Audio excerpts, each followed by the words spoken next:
1 Samuel chapter 28. Chapter 28, verse 1. And it came to pass in those days that the Philistines gathered their armies together for warfare, to fight with Israel. And Achish said unto David, Know thou assuredly that thou shalt go out with me to battle, thou and thy men. And David said to Achish, Surely thou shalt know what thy servant can do. And Achish said to David, Therefore will I make thee keeper of mine head forever. Now Samuel was dead, and all Israel had lamented him, and buried him in Ramah, even in his own city. And Saul had put away those that had familiar spirits, and the wizards out of the land. And the Philistines gathered themselves together, and came and pitched in Shunem. And Saul gathered all Israel together, and they pitched in Gilboa. And when Saul saw the host of the Philistines, he was afraid, and his heart greatly trembled.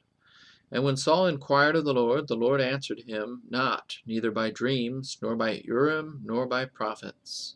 Then said Saul unto his servants, Seek me a woman that hath a familiar spirit, that I may go to her and inquire of her. And his servants said to him, Behold, there is a woman that hath a familiar spirit at Endor. And Saul disguised himself, and put on other raiment, and he went, and 2 men with him, and they came to the woman by night, and he said, I pray thee, divine unto me by the familiar spirit, and bring me him up, whom I shall name unto thee. And the woman said unto him, Behold, thou knowest what Saul hath done, how he hath cut off those that have familiar spirits, and the wizards out of the land. Wherefore then layest thou a snare for my life, to cause me to die?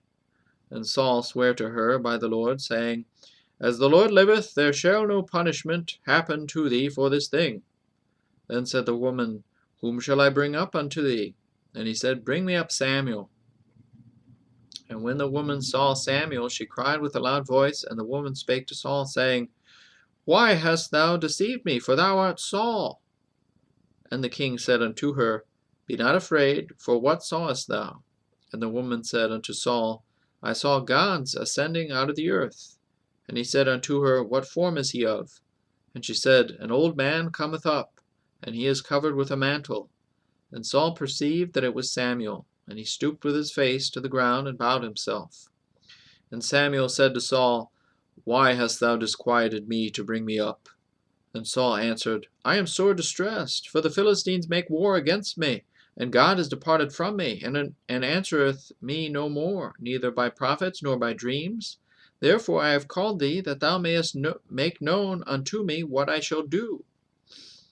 Then said Samuel, Wherefore then dost thou ask of me, seeing the Lord is departed from thee, and is become thine enemy? And the Lord hath done to him as he spake by me, for the Lord hath rent the kingdom out of thine hand, and given it to thy neighbor, even to David. Because thou obeyedst not the voice of the Lord, nor executedst his fierce wrath upon Amalek, therefore hath the Lord done this thing unto thee this day. Moreover, the Lord will also deliver Israel with thee into the hand of the Philistines, and tomorrow shalt thou and thy sons be with me. The Lord also shall deliver the host of Israel into the hand of the Philistines. Then Saul fell straightway all along on the earth, and was sore afraid because of the words of Samuel, and there was no strength in him, for he had eaten no bread all the day nor all the night. And the woman came unto Saul, and saw that he was sore troubled, and said unto him, Behold, thine handmaid hath obeyed thy voice, and I have put my life in my hand, and have hearkened unto thy words which thou spakest unto me. Now therefore, I pray thee, hearken thou also unto the voice of thine handmaid, and let me set a morsel of bread before thee, and eat, that thou mayest have strength when thou goest on thy way. But he refused, and said, I will not eat. But his servants, together with the woman, compelled him, and he hearkened unto their voice. So he arose from the earth, and sat upon the bed. And the woman had a fat calf in the house, and she hasted and killed it, and took flour, and kneaded it, and did bake unleavened bread thereof. And she brought it before Saul and before his servants, and they did eat. Then they rose up and went away that night.